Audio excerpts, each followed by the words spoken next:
Hey y'all, it's Jen and welcome to my channel Ifra's Inklings.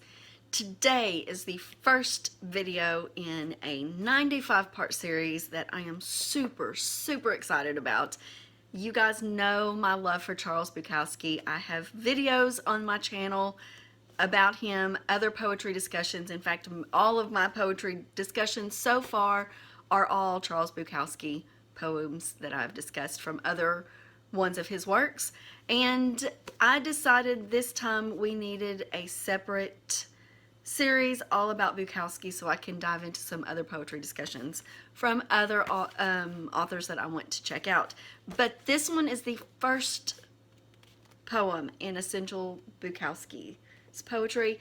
These poems are selected and edited by Abel DeBrito, and I need to do a disclaimer before we dive into the video itself, and that is that this material, I do not know what poems that he picked because I haven't read this. I'm reading it along with you as we go.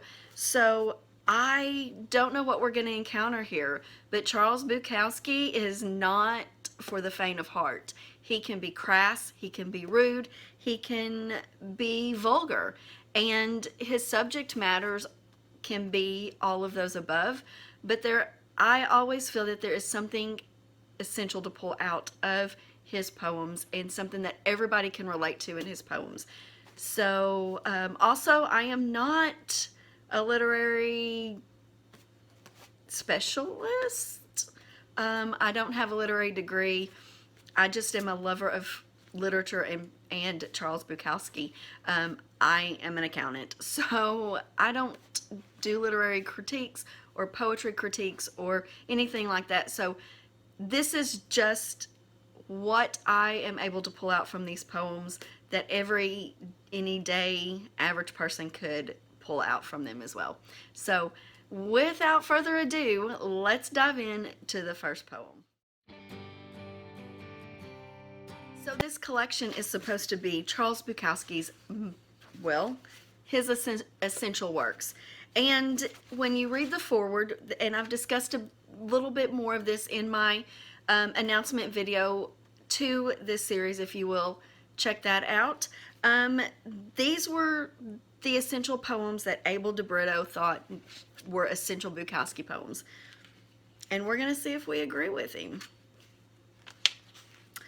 These are also supposed to be chronologically, so we should see some progression as we go in his life and in his works and in his writings. So let's see what we can discover here. This first poem on page 1 is friendly advice to a lot of young men and a lot of old men too. Go to Tibet, ride a camel, read the Bible, paint your shoes blue, grow a beard, circle the world in a paper canoe, subscribe to the Saturday Evening Post, chew on the left side of your mouth only, marry a woman with one leg and shave with a straight razor, and carve your name in her anus, brush your teeth with gasoline, sleep all day and climb trees at night, be a monk and drink buckshot and beer, hold your head underwater and play the violin, do a belly dance before pink candles, kill your dog, run for mayor, live in a barrel, break your head with a hatchet, plant tulips in the rain, but don't write any more poetry. So, this starts out with Bukowski saying, go do all this stuff, go live your life, go and explore the world, get some knowledge, find love or not, or do some just awful destructive things. But whatever you do, don't write poetry. And you've got to stop and think, why would he say that? Bukowski is a poet. This is one of his early poems, though, so when you look at his life, you have to stop and think about that as well.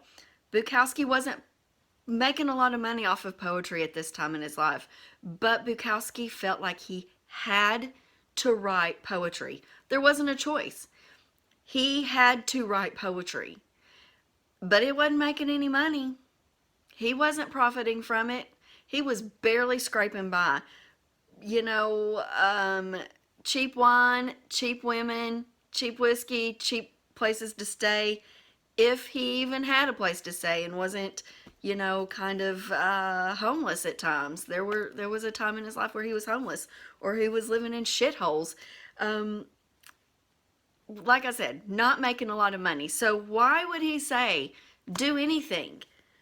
Be an explorer, gain knowledge, see the world, fall in love, or hell, kill your dog. Doesn't matter. You're not, you know, do anything other than write poetry. And that was because he didn't, at this time, he didn't feel poetry was very profitable. Wasn't making a living, but he had to write. His poetry had to come out. That was his sanity. He had to drink, he had to smoke, he had to pursue women, and he had to write poetry. That was his life. Nothing else mattered. And he bet on the racehorses. So to me, that's what this poem is saying, that no matter what you do in life, don't write poetry because you're not going to be successful. You know, going to Tibet, you're going to see the world. You may learn something. Ride a camel because not everybody gets the chance to do that. You know, read the Bible because, you know, maybe you'll learn something out of it, or maybe you won't. Maybe you can decide if religion is for you or not. Paint your shoes blue because why not? I mean, blue shoes, red shoes, green shoes, whatever. Paint them blue. It's not going to matter. You're not going to make any money off of that anyway. Grow a beard because you got all the time in the world because you're not doing anything else. You're writing poetry and you're not making any money. Circle the world in a paper canoe because, I mean, think about that. A paper canoe is going to sink pretty quickly. You're not going to circle the world in a paper canoe, but you're not getting anywhere writing poetry either, so why not? Subscribe to the Saturday Evening Post, which, was there a Saturday Evening Post? I don't know. But if there was, maybe you could learn something out of there, some knowledge, gain some knowledge, and something a little bit more knowledgeable than writing poetry. Chew on the left side of your mouth only, because, I mean, again, why not? You know, stick to one side of the mouth. You don't need that right side, or just to give you something to do, because poetry's not making you money to do anything else. Marry a woman with one leg and shave with a straight razor. I mean, it all comes back to that. Why not? Because you're not doing anything else with your life. If you're writing poetry, you're not doing anything else with your life. Or at least in his eyes, he wasn't doing anything else with his. He was getting drunk, he was smoking cigarettes, he was chasing tail and writing poetry, and none of that was getting him anywhere in life. So let me know what you thought of it. Did you pick up on anything? I'm sure that the positive stuff counteracted with the negative or not so positive stuff. It probably means something. I don't know. Again, you know, like I said at the beginning of this video, I'm not a literary critic. I'm not versed in poetry. I've never taken a class on it. So dissecting poetry in anything other than the way it makes me feel and kind of what it says in the words that are on the paper, I don't dive deeper into the words or the sentence structure or, you know, that. But he does use a lot of colors. We've got blue, we've got pink, we've got purple in here. So maybe those colors mean something. I don't know. Someone with a little bit more knowledge on poetry and things like that probably do. But I'm not that person, so and that is the one thing that I like about Charles Bukowski, is he feels very accessible. Someone like me reading Emily Dickinson, I don't have a clue what that says and what she's trying to say, because she talks in metaphors a lot, and I don't get the connection, the different connections to that, and I can't dive into it enough to understand it, and I don't care enough to. But Charles Bukowski is accessible. I can read this poem and pick out what he's saying, that he's not successful at poetry, and nobody else should do it either, because you can't be successful at it. You can't make a living because the world is saturated with it, or it doesn't pay, or nobody wants it, whatever the case may be.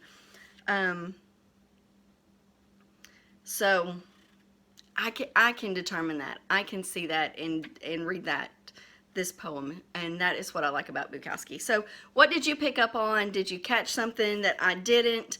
Is there some meanings to these words that you picked up on that I didn't? Let's discuss Charles Bukowski's Friendly Advice to a Lot of Young Men, and a lot of older men too, in the comments below. So if you've enjoyed this video, please give me a thumbs up. If you didn't, or you don't like Bukowski, give me a thumbs down. Over there, that's perfectly fine and okay with me here on my channel. But while you're over there, I do ask that you hit that subscribe button as well, because that will let you know when I post another Bukowski video, which should be every week for the next 95 weeks. Aren't you excited? I know I am. So in the comments, again, make sure you leave me a comment. Did you enjoy this poem? What did you think about it? Is it what you expected from Bukowski? The Bukowski that you've heard about or not heard of, or that you had in your mind? Let me know that.